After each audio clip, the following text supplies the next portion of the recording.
Bharatiya Janata party के सांसद आदरणीय विदुड़ी जी, बाहर से आई हमारी एशिया और ओलंपिक की प्लेयर बबीता जी फोगाट, भारतीय जनता पार्टी के समस्त कार्यकर्ता पदाधिकारीगण और आज के कार्यक्रम के सिरमौर मेरे छोटे भाई आदरणीय कन्हैया जी, पूर्व वीर, अब वीर, वर्तमान वीर, आगे भी विधायक बनेंगे।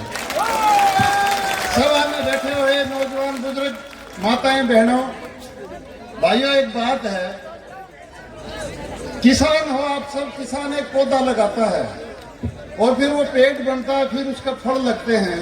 अपन फल लगने से पहले पौधा को थोड़ी काटते हैं, नहीं काटते। एक कन्हैया पौधा था, पेड़ बन गया, अब की बार फल लगेंगे, इस पेड़ के ध्यान रखना।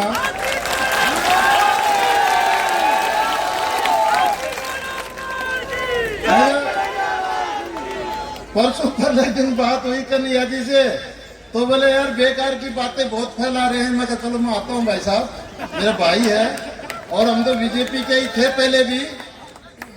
देखो पूरी कांग्रेस की, या कलेक्टर साहब बैठे ये जानते हैं ना राजी, 7 मंत्रियों की रिश्वत लेते हुए, गृह मंत्री, यूडीएच मंत्री, मुख्यमंत्री का भाई सब की रिश्वत लेते हुए मैंने फिल्म बना ली। कांग्रेस में से तो भ्रष्टाचार की भट्टी कभी से ही चला रही है, आज से नहीं। और 2003 में दिखा दी, गृह मंत्री हार्ट अटैक होकर मर गया था। फिर मैं यहाँ आया, यहाँ से निर्दलीय चुनाव लड़ा, आदरणीय जीतराम भाई साहब, आदरणीय चंद्रभान भाई साहब और आदरणीय व्यास जी मेरे आगे वो हार गए, पानी पी गए। फिर दूसरा चुनाव मैं नहीं लड़ा, पिछला चुनाव लड़ा, 64,000 वोट आई, फिर मैं पानी पी गया। लेकिन अब एक अंदाजा लगाओ, जब कन्हैया जी में एक हो गए तो पानी सब कुछ पी जाएंगे, फिर बचेंगे क्या यहाँ पर कोई?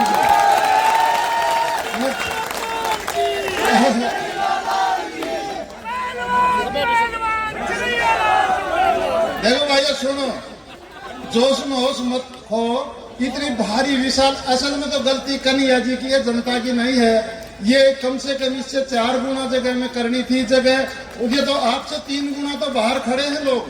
पुरानी तहसील से यहाँ तक लेके रोड भरा हुआ, आने की जगह है ही नहीं। मैं आपको एक बात बताता हूँ भाइयों, कांग्रेस पार्टी के बारे में। कांग्रेस दीन तो और दिखाती है, शादी दूसरा की कर देती है। मालपुरा उंडियाला के लोकप्रिय प्रत्याशी बेसला साहब पधारे, सब ताली बजा के स्वागत करें। बेसला जी का ताली बजा के स्वागत करें। वैसा आगे बढ़ा। हमारे बीच में आदरणीय विजय बेसला जी आए हैं और इनके पिताजी को सब समस्त राजस्थान जानता है, क्रांतिकारी योद्धा थे और गुर्जरों के आरक्षण के लिए जी जान लगा दी थी। आपके पड़ोस से देवड़ी उनियारा से आप भी उम्मीदवार हैं, आपके रिश्तेदार भाई बंधुओं को वहां भी बताएं। तो भाइयों बहनों, मैं ये कहता हूँ, कांग्रेस की सरकार आती कैसे है उसका अंदाजा लगाओ। सन 98 के अंदर कांग्रेस ने घोषणा करी कि जाट को सीएम बनाएंगे।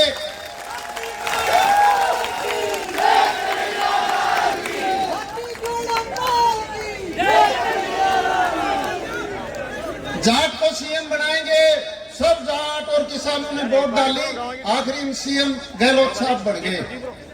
दोबारा फिर मुश्किल होगी, 156 पर से 56 सीट आ गई कांग्रेस की। फिर बेटों ने एक चाल खेल ली, अब की बार किसान वर्ग का मुख्यमंत्री होगा, गहलोत साहब को नहीं बनाएंगे। फिर इनकी 56 से 96 सीट आ गई कांग्रेस की, सीएम फिर गहलोत साहब हो गई। फिर इन्होंने देखा 20 पर आ गई, अब की बार जगह ही नहीं राजस्थान में घुसने को। तो एक भोला बड़ा चेहरा सचिन जी पायलट का, और कांग्रेस में अच्छा आदमी भी है सचिन पायलट, भले मैं बीजेपी का हूं, तारीफ करनी चाहिए। तो उसका चेहरा दिखा दिया और उसका चेहरा दिखा के फिर सरकार ले ली। हमारे पड़ोस में एक दादी थी, वो भैंस का दूध निकालती थी, तो वो पाटा को छोड़ती, वो पाटा भैंस को पहुंचा देता और थन में दूध आना शुरू होता, तो पाटा की रस्सी तो बांध देती, दूध को निकाल ले जाती। तो यही काम कांग्रेस कर रही है। जाट, गुज्जर, मीणा और ये किसान पाटा का काम कर रहे हैं, भैंस पहुंचा देते और दूध गहलोत निकाल ले जाता, फिर खड़े खड़े देखते रह जाते हैं।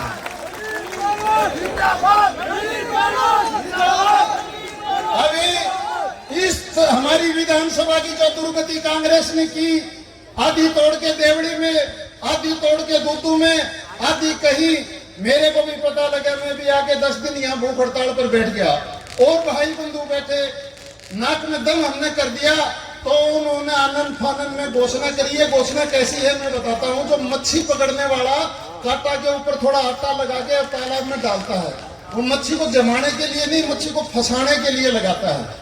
इन्होंने तो ये जेला की नकली घोषणा करी है। हम कन्हैया जी से अगली बार असली घोषणा करवा लेंगे, कन्हैया बनेगा, सरकार बनेगी जब।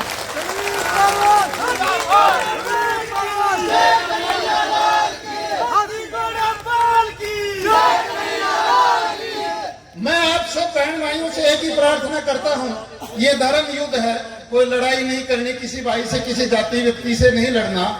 मैं और कन्हैया जी आमने सामने चुनाव लड़े, उस रात को हम वोट पड़ने के बाद सोडा में मिले, दोनों गले मिले। उस दिन से आज तक हम गले मिल रहे हैं। कोई भी काम मैंने हुआ तो कन्हैया जी को प्रार्थना कर ली, उन्होंने हुआ तो मेरे से कर ली। हमारे बीच में कोई मनमुटाव कभी नहीं आया। उसी प्रकार आप लोगों के बीच में भी कोई मनमुटाव दूसरे भाइयों की, वोट तो धर्म है, जहां डालेगा उसकी मर्जी होगी, हमारा काम समझाना है, वोट तो उसकी अपनी है। और मैं पता है कि वोट अपने को डलेंगी, इसके कई कारण है, एक आध नहीं। इसके कारण गिनवाने लगेंगे तो कांग्रेस अब बहुत दूर तो क्या लगे, वो अपने पड़ोस वाली विधानसभा में चले। आदरणीय बाबूलाल जी नागर वहां से चुनाव लड़ रहे हैं। ये थोड़े दिन पहले देश की आजादी की लड़ाई में जाके आए थे जेल में, पता है क्या आपको? कारगिल का युद्ध लड़ा था। वो कह रहे हैं महिलाओं से दुराचार, आम जनता का खुद प्रतिनिधि कर रहे हैं बेटी के बाद, और जेल जा रहे हैं। बाबूलाल नागर से ये पूछ ले, भाई साहब कारगिल की लड़ाई में गया था क्या तुम? बेटी के बाप, शर्म नहीं आ रही? और फिर जनता के बीच में आ जाते हैं। मैं कहता हूँ आपका पहचानना 5 वर्ष में जनता आपके दरबार में आती है। एक कुम्हार से मटका खरीदने के उपरांत भी औरतें मटका को यूं बजा के देखती है, 150 रुपए का मटका को बजा के इसलिए देखते हैं कि वो फूटा हुआ नहीं हो। नेता को भी यहाँ ठोक बजा के देख लिया करो, 5 वर्ष में एक बार आता है कि कहीं फूटा हुआ नहीं है। लेकिन आपका नेता तो 10 वर्ष से आपका मटका तो सही है, ये फूटा हुआ नहीं है भाई, 10 साल हो गए, ये 15वां साल भी।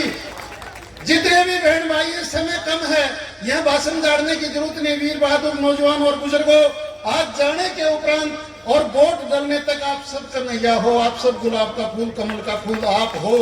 ये कहाँ जाएगा अकेला? आप जहाँ बैठोगे, जहाँ उठोगे, एक ही बात करनी है कि कन्हैया को जिताना है।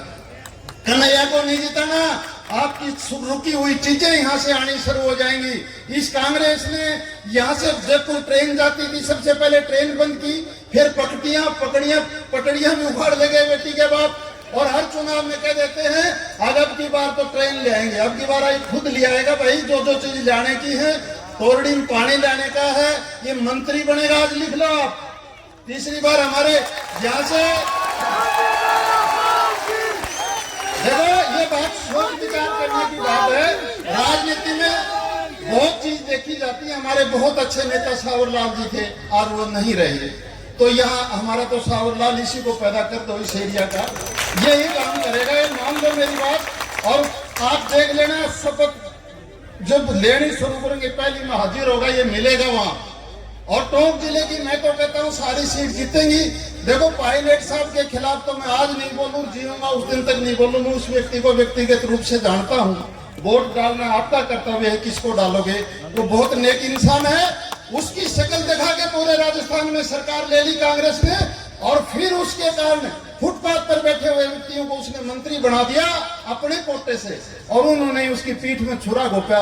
ऐसी कांग्रेस की तरफ बात करना और उनकी तरफ सोचना भी तो गंदी बात है ना। वो अपने आदमियों को धोखा दे रहे हैं, तो वो आपके साथ क्या वफादारी करेंगे? और मैंने तो 2003 में ही दिखा दी थी, सारे के सारे रिश्वत लेते हुए किस तरह उस जाल में फंसे हुए थे। तो बहनों भाइयों, बहुत नेतागण है, आप उनको सुनोगे। आज जाने के उपरांत मैं और मेरे 64,000 जो वोट आई थी, कोई 2,000-5,000 मैंने पता नहीं, दूर चली गई हूँ, मर गए होंगे तो पैदा भी हो गए होंगे। मेरी विनती है उनसे हाथ जोड़ के कि वो समस्त वोट भाई कन्हैया जी को डाल दे, और ये भाई भी डाल दे, तो फिर ऐसा हो जाएगा, फिर तो कांग्रेस वाला ऐसा हो जाएगा। सुनो एक सेकंड, एक बैठूंगा मैं, बंद करूंगा। और भी भाई हैं। एक औरत के 2 बच्चे थे, वो पति छोड़ के अपने दोनों बच्चों को लेके आ गई। एक आदमी के भी 2 बच्चे थे, वो अपनी पत्नी छोड़ के दोनों बच्चों को लेके आ गया और उन दोनों ने शादी कर ली, तो 4 बच्चे तो पहले ही हो गए और 2 शादी के बाद में हो गए। तो एक दिन औरत खेत में भाग के गई, वो बोलिया जी सुनो, आप वाले और मेरे वाले मिलके अपने वालों को पीट रहे हैं, आप कहीं हो लो बताओ थे। तो कन्हैया वाले और मेरे वाले मिलके कांग्रेस के पीछे पड़ेंगे तो फिर क्या होगा, सोचो ना। चलो आपका बहुत बहुत पुनः धन्यवाद। दोनों हाथ खड़े करके ईश्वर को हाजिर नाजिर आज से और वोट डालने तक आप सब कन्हैया समझो अपने आप को। प्रणाम, जय हिंद।